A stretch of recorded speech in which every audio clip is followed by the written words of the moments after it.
Real Nerds is a proud partner of the Denver Podcast Network. In the shadow of the mountains, we speak. Coming to you from the X-Axis, it's John of All Trades with your host, John X. Welcome to this John of All Trades podcast promo. Each Wednesday, I bring you a brand new interview with someone fascinating and ask the question we all ask when we meet someone new. Hey, what do you do? It's fun, informative, and it's the 2017 Westward Reader's Choice Award winner for Best Denver Podcast. iTunes, Stitcher, and johnofalltrades.us. Oh, hi, podcast listeners. There's many ways you can listen to the Real Nerds podcast. You can subscribe on iTunes. You can also subscribe on Stitcher Radio. You want to send us a Twitter message? You can do that. It's so easy, at Real Nerds. Like us on Facebook, Real Nerds Podcast. You can visit our website, realnerdspodcast.com, where there'll be a lot of articles for you to not only read, but to listen to our previous shows. You can also call us, 720-6nerds5. Thanks for listening, and enjoy the show. Hi, this is Brian. No, this is my announcer voice, and you're listening to Real Nerds Podcast. Should I do this as my real self? Oh, shucky darn. Hi, this is Brian Cummings. You're listening to Real Nerds Podcast. Okay, do it straight. Hi, this is Brian Cummings, and actually you are listening to Real Nerds Podcast. Send money. And real estate.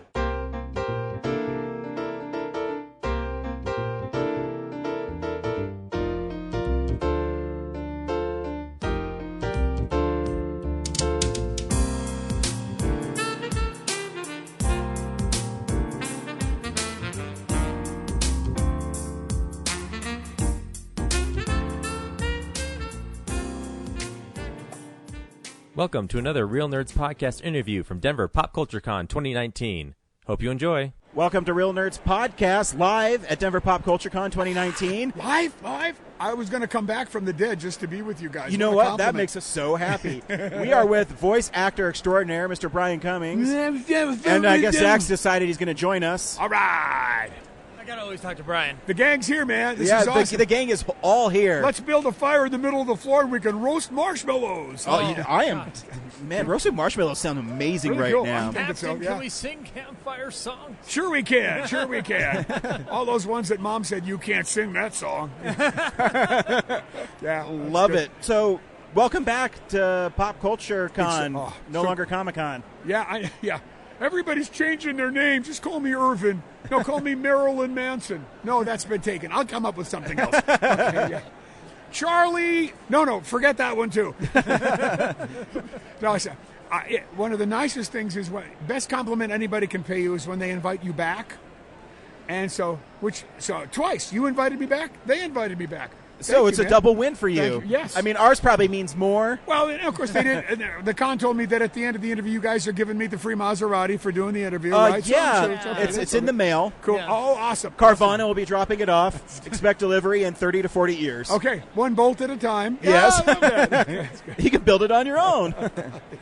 Yeah. So, welcome. It's so cool to have you back on. For people who don't know, I mean, do you even know how many credits you have as a voice actor? No, I prefer cash anyway. But my career happened over a long period of time, so I do cheat like everybody else. So if I don't remember it, I go to IMDb, my third cousin, who has all that stuff in print. Every once in a while, they mistake something, in which case I just take credit for it anyway. That's all good. Yeah. So when you read your IMDb, do you remember it, and then are you able to recreate the voice you did for whatever it is you didn't remember? Honestly, not always, but a lot of the time. Sometimes but I like. There are all sorts of people now that social media has grown. There are a couple of people. One of the guys whose podcast I did, who has a Saturday morning show, put together a whole montage of cartoon stuff, and he found stuff that I forgot that I did that I like to do. We did a Marsupilami had this little filler thing they put in the middle. They called it the short show when we did it, but that's not what they called it on the show.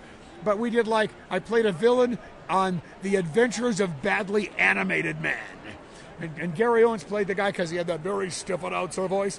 And so the character was you could only see the profile. He couldn't turn, and he could only punch one arm sideways. It was great. And he was the superhero. We did another one, a fictitious cable network called Spud TV, in which we did all sorts of bizarre kind of potato puns and stuff. We worked with Joe Piscopo on one. So those are like really small things that nobody finds, but there were little gems out there.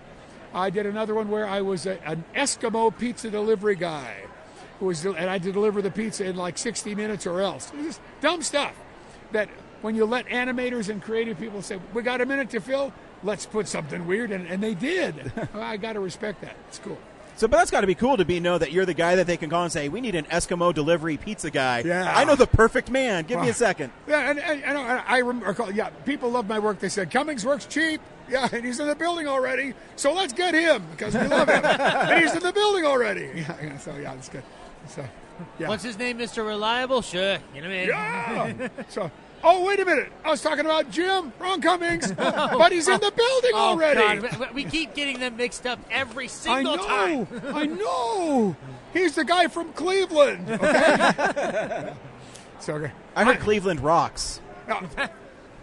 Titles again. Wow, magic time here. I'm going to tell my lawyer, Bill Shakespeare, who nobody's ever heard of. No. Okay, yeah. I mean, he even said, what's in a name? He did. And oddly enough, historically, the only written William Shakespeare stuff in handwriting is his signature. And he didn't spell his own name the same way twice. Really interesting for the genius that he... I mean, I guess he is. Yeah. I mean, you're relying on the genius of actors and... Man, I don't know. But see, like, yeah, my parked in my parking spot, so that Shakespeare's not my favorite anymore. You know. So there you go. He let the wind out of my career. He's old news. There you go. So, but anyway, so you guys, how many people do you see here? I'm going to interview a little bit you, but you must have had a whole bunch of great people on your show. Yeah, I don't even. We keep track of it. We'll count at the end. I don't know. All sorts of famous people. It's like phenomenal to be walking in Munch. I had an agent that was a rock and roll booker, and I went. In L.A. long ago, I went to the Rolling Stones Bridges to Babylon tour, which was freaking amazing. They had this bridge that went from the stage out to where the pitcher's mound would have been, and they crossed over it into their older music and then came back. And one of my agents booked them in Chicago, and so I spent $700 for my tickets way up in the nosebleed section. And my agent said, I didn't pay for my ticket, and I rode in the limo with Keith all the way to the show. He's not an agent anymore. Nobody likes him. So there you go. But yeah. So yeah, it's been fun. It's busy. Yeah. You've been busy as your voice recovered. I'm still a little bit strained. But it's been a great con. Again, really neat, fascinating people. They put me in a row with a couple of animators. One who I've worked with forever, Greg Guller, who's phenomenal, not only character design guy, but animator. But then Keith, the guy next to him, actually animated a couple. I never met the guy, but we're like old friends who never met. So he animated Dr. Mindbender and Doofus from DuckTales, among the many other things that he was an animator on. So these cons are great because they bring people together who get a chance, either don't see each other because we're too busy or didn't meet other people that we actually work with. That's cool. It's kind of like movies now where, you hear actors that are on set together. Oh, yeah. But have never met. And or it's at different times, yeah. And that's, I mean, I guess in the animation world, that's probably very common. It's been going on like that for years a lot of times. Sometimes it's because you have to do that. It's a fraternal order. You could tell us. You have Friars Roast every other week, right? Yeah, sure. We all hang out all the time.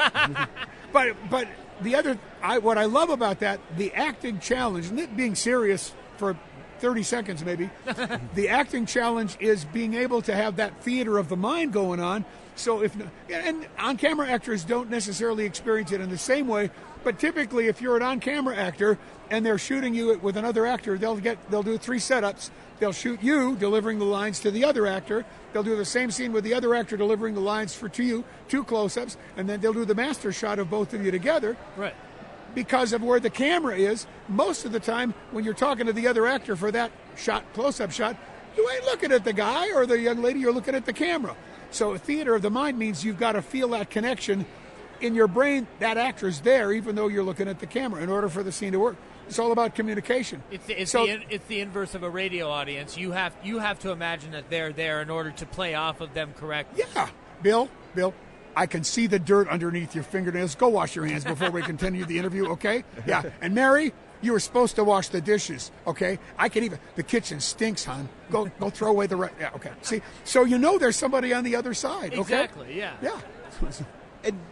In the animation world, do they supply you with the look of the character and then you come up with the voice? Or is it kind of like movies now where, you hear actors that are on set together? Oh, yeah. Oh, yeah. And, in the animation world, do they supply you with the look of the character and then you come up with the voice? Or is it kind of like movies now where, you hear actors that are on set together? Oh, yeah. And Again, that's kind of a mixed bag. Sometimes, again, just with the reality of production, they try to do that. Sometimes the character may not be ready, or the character may undergo changes. But yeah, that can happen a lot. And when I talk to people who want to do this, one of the great ways to start thinking about a character is a character looks uniquely in its own way. And because of your sense memory, because of your experiences, that character picture will give you cues of how you would do the character. They may be different than what somebody else would do, but it's a place to start instead of just kind of manufacturing some strange voice out of nowhere. Yeah. Oh, yeah. And this might be a weird question, but is there times, too, where you've gone and voiced a character, and then you've gone to see the finished product, and it's not you anymore? Oh. Well, a lot of times you know about that. I would never actually mention the original Aladdin by name at this point because I don't want to get in trouble with the studio, which will also be Disney nameless. So, but in addition, actually, it was really, and it's one of those things that I think is really cool. I went in and recorded this part that had nothing to do with what the final movie was. He had whole different beats, a different relationship, and they decided that it didn't achieve what they wanted the movie to make. They were very nice about it, but they said, sorry, but we're replacing you. And they did, and it worked really well. It was great in the movie. It's not one of those like they got away with something story like I feel terrible and they're bad people. They were doing exactly what creative people need to do and make it work the right way. Right. Within a short period of time afterwards, I was called in, and they were replacing the stove in Beauty and the Beast, and their production schedule was tight. So basically, they recorded a few of their favorite Disney voices at the time, and said, one of you will probably book the session, and we're doing the whole part now in the interest of time, and we'll pay you all for the recording session, and one of you will be the finished voice on the movie. You'll know when it's released. So it went from disappointment to like the movie came out, and I'm like, there I am. So it's kind of like that. If you go to any movie that's really, really wonderful and look at the list of people it takes to do the movie, and it is a miracle that anything gets made and that magic happens with as many people as involved. One person messes up, and it can affect the whole production. So everybody has to be at the top of their game, and the creative people in charge need to exercise their creativity for what's best for the project. And as actors, you know that going in. Same as if not everybody gets the job in the first place, you may not make it to the end, but the fact that you got to do it. The character that I did was totally like two different characters. So he was a parrot in public, he just squawked, and then he had an accent and a slimy kind of spyish relationship with Jafar. They didn't do that. They did a whole different thing. And it was the appropriate decision for the film by people who knew more about it than we did. And that's the way it. When we talked with animators here earlier, we had a panel, and we talked about that very thing, how the character starts and how the character ends can actually be very different from time to time. But it's that refining process that makes it magic, makes it work, you know? In the recording booth, if you started as a character as one way, and then you're like, well, let me try this a different way, and you found the voice after doing it a bunch of times. Again, I hope I'm not giving away information, but case in point, on certain, maybe I shouldn't mention it because I don't want it, but a lot of times they will bring in a famous actor to do something, assuming that they'll do one thing and then decide that it doesn't work. It just depends upon the actor, the relationship with the producers, if they think he's in the right area. In one particular famous film, the actor that they wanted to use passed away. They hired a very famous comedian to do the character, and he spent several days coming up with voices, and though they liked them, none was magical. And then he recreated a voice of a character he had done before at a whole different venue, and they fell madly in love with it, and it became a whole franchise, and they did several pictures. So it can be a trial and error thing, absolutely. The other famous story about animation is the technique of animation has grown over the years. When the Fleischer brothers did the original Popeye, they animated first and did the voice for it afterwards, and there was a stoic Western actor or heroic actor who they wanted to do a comedic version of him, but he was known for not talking very much. So they animated the cartoon, he did the funny lines, and there weren't enough of them, so it was boring. So Popeye became different because they had already animated and they couldn't afford to reanimate it, so they had Popeye mumbling where his mouth didn't move and wrote comedy that he could mumble, and it worked. And then for the rest of the character's life, you'd go back and forth between the spoken lines and the mumbled ones. Later, they added a little kind of a crinkle in the mouth when he mumbled, but that's what saved the project. And in the process, it created a memorable and unusual character that was different than what they originally thought, but morphed into something that was better. And it's amazing how those on-the-fly scenarios back in the day, like Ryan and I go through Looney Tunes like candy. Yeah. And like especially the earlier stuff. Actually, I'm going to go to the Porky Pig 101 on this one. Yeah, actually, I was going to just mention that too. Yeah, the Porky Pig 101. Like you watch those early stages, like it's clear that they hadn't fully decided who was going to do the voice, what was exactly was going to be, like and. That character kind of develops over time, and then they start refining it to animate for that voice. Sure. Oh, sure. Case in point, Mel Blanc coming in Yes. and doing the Drunken Bull, Yes. and then ends up kind of like exploding into eventually taking over Porky Pig, but mainly getting into Bugs Bunny. And different things. The last Mickey Mouse, the previous Mickey Mouse to this guy, was legendary and had started as a kid working in the sound effects department, and his sense of humor with the character was so loved that most of the cast couldn't record with him because they couldn't get through the session. They were breaking up so much because of what he imbued with the character. And every actor, even when you change, Jim Henson no longer can do Kermit the Frog. The Kermit the Frog currently is great. He's slightly different, and that's to be expected, again, for a lot of subtle reasons. So characters do morph over a period of time. Even when Walt did the Mortimer Mouse voices himself, people talked differently. You look at that early kind of tall stuff, kind of casual, bouncy dialogue. People didn't speak that way after a while. And so everything evolves and everything changes. And we live with that. Having been on the original DuckTales, there's a new DuckTales and they didn't invite me.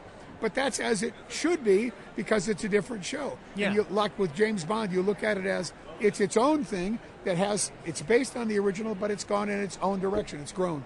And the creativity has to do that, you know? I'm sure we asked you this last time, but forgive me, I can't remember. What is your most favorite character you've voiced, and what's the one that's meant the most to you? It's like weird. I got to admit to you that at one point I gathered my kids together individually, and I sat them down and I said, I'm going to share with you a secret that you can't tell.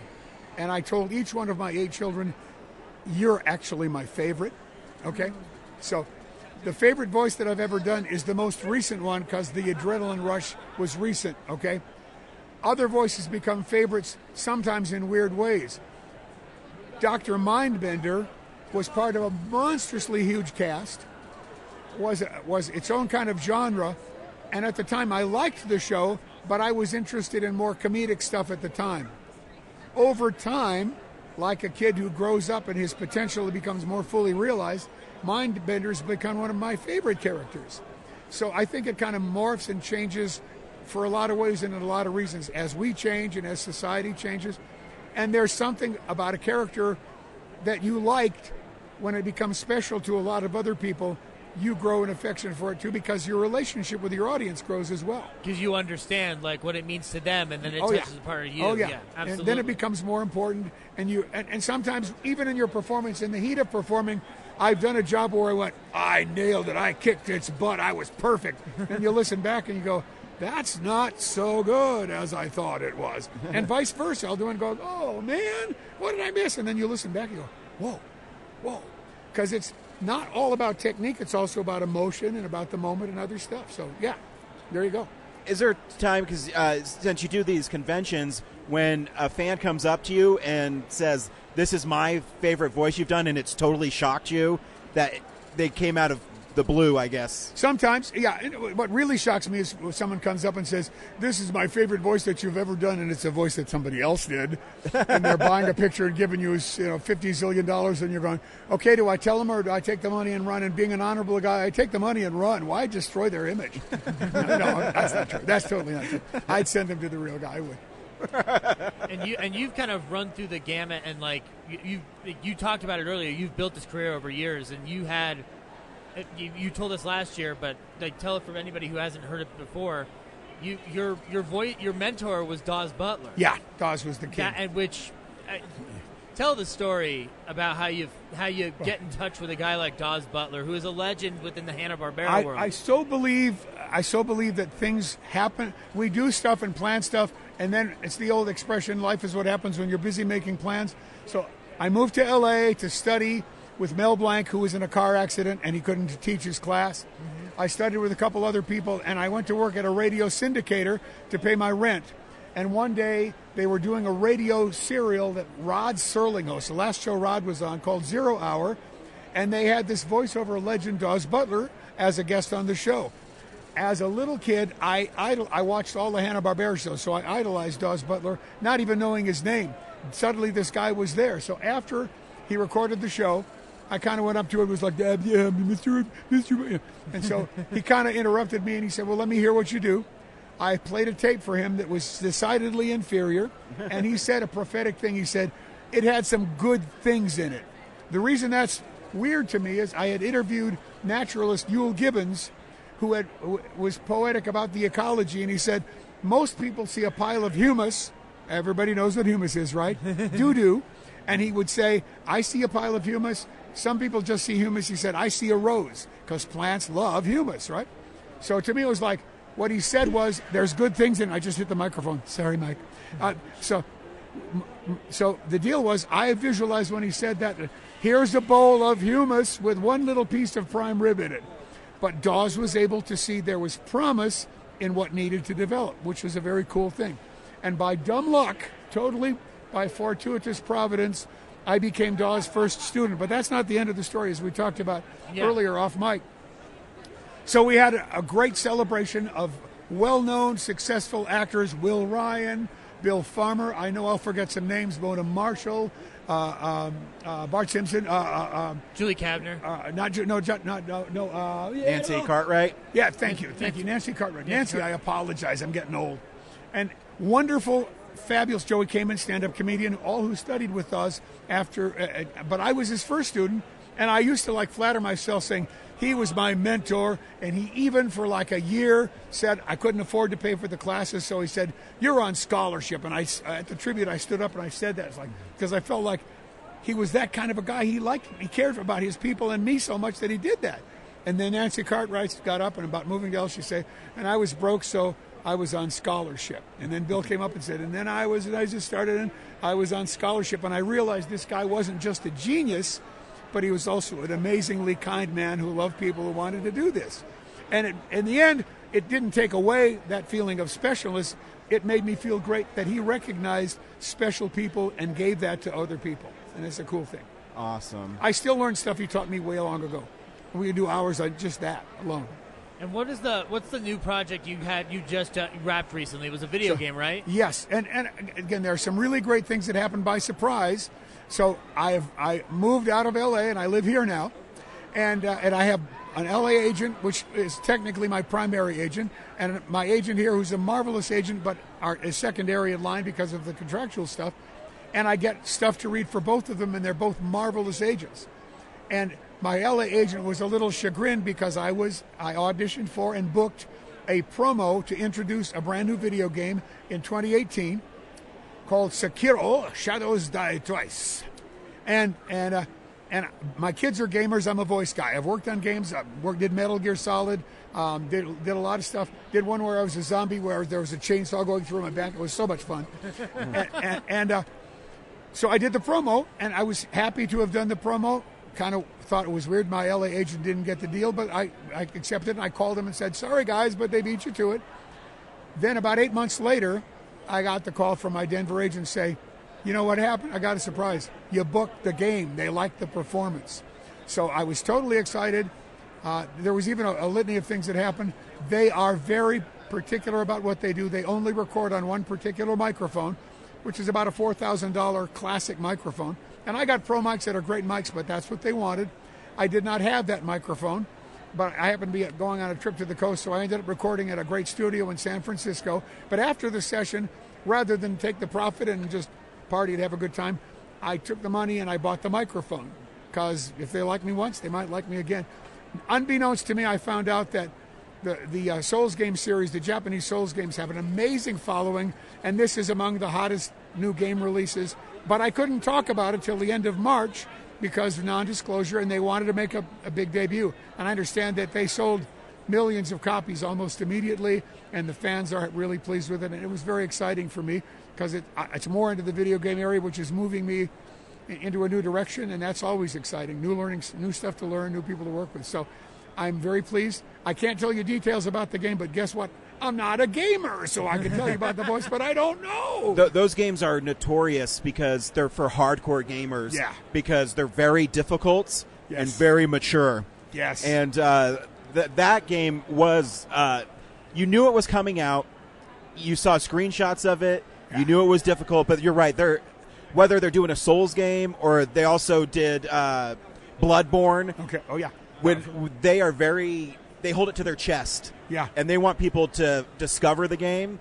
They don't make like what we call a walkthrough. You need to figure out how to get through this game, and they're intense.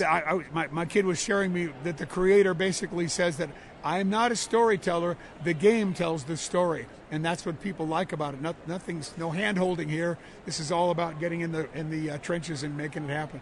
And one of my kids actually said, these games are virtually unbeatable. And then he texted me last week and said, I can't believe it. I beat the game. And, Dad, I saved your life. So, well, thank you. Thank you very much. Those, because I play those games, and they're games that they don't give you a path.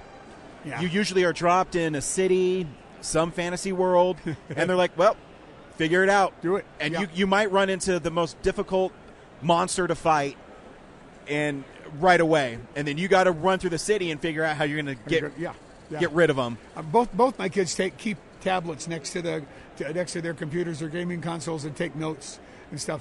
So I find it really interesting and exciting. Not being a gamer, that the infectious excitement even has affected me for this whole thing. So that's cool. That's That's definitely one of the biggest games that have just come awesome. out. And I'd say in all humility, but something we'd only be so human because we entertain people. So sometimes you get carried away with yourself. I slap myself, and later I suck up to myself and make myself feel better. But so there were actually posts where people said, we like playing these games in Japanese with the subtitles, and there were people who posted and said, but we like the voiceover in this game a lot, so we're watching it and playing the game with the English now. I'm going, thank you. Yeah. Thank you. And I'm sure it's great either way if you're a gamer, but it's nice to be appreciated as well as get a chance to do this. When it all comes down to, no matter how long we get to talk, the fact that we get to do this is in itself payment. It's like the best thing in the world. I used to joke about the hardest part about my job is acting, because at home I have to go home and act like I really work for a living. There you go. Yeah. So that's it. That crisis in your mind, we're just like, why are they paying me to do this? Oh man. Well, I try not to say that. I don't publicly say, why do they pay me to do this? Because it might impede my agent's ability to negotiate. To book things. So no, someday I would like to say, hi, this is Brian Cummings, and I died last week, but I heard about this new project, and I was so excited I came back to do the game. Yeah. Cool. As always, sir, thank you for being on our show. It's a hoot. Nicest compliment anybody can ever pay you is to invite you back. Thank you. No, thank you so much. Can we,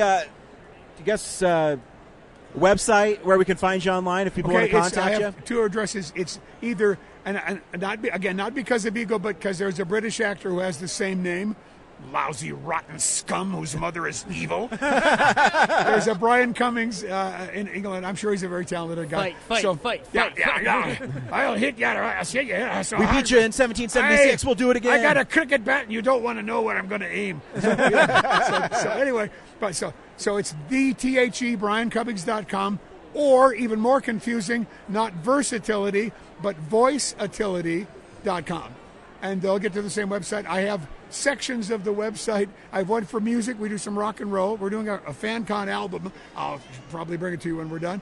Yeah. And also another side that's classes and appearances. So I like to teach my craft, but I also love to come to cons. So there's a bunch of crazy stuff. It's designed not to be clean and designed perfect, so that like suddenly you see everything in 10 minutes go on. But it's also designed like, I spent 10 minutes, I got other stuff to do, I'll come back later. We like people to revisit. Yeah, cool. Thank you, sir. Yeah. Thank you. Okay, guys, this is something nobody else has done. We're pausing for an audio selfie. Posing right now. Ready? Cool. I think we felt it They got it in their minds. I think I blinked, but hopefully That's okay. they'll understand. Good. Yeah. I'm pretty sure I transformed into something else in the middle of the photo, but I'm not even in the photo. yeah, you disappeared. I You changed your disappeared. name to Berenstain, and it's a Berenstain Bear. They're not wearing any clothes under that fur. And then I'll get into that whole debate. Is it Berenstein or Berenstein? I know. I talked to Jan Berenstain, and I'm pretty sure it's Berenstein. No, I mean Berenstain. Cool. Thanks, Brian. Thanks, Brian. Have a wonderful day. This has been another Real Nerds Podcast interview from Denver Pop Culture Con 2019. See you next year.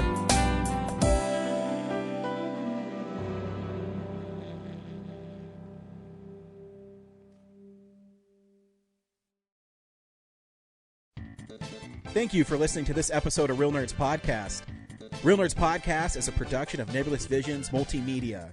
Thank you to Sparks Mandrill and Plan 9 Studios for our kick-ass theme song. Also, if you're in the Denver area and you're looking for a cool place to see movies, we see them at the Alamo Draft House in Littleton and now also in Sloan's Lake. Thank you to Colorado Coins, Cards, and Comics for supplying us with all our comic needs, especially you, Andrew. You know who you are. And a big shout out to James's mom. I'm giving you an electronic hug that you can feel through the airwaves. Thanks for listening, and have a nice day.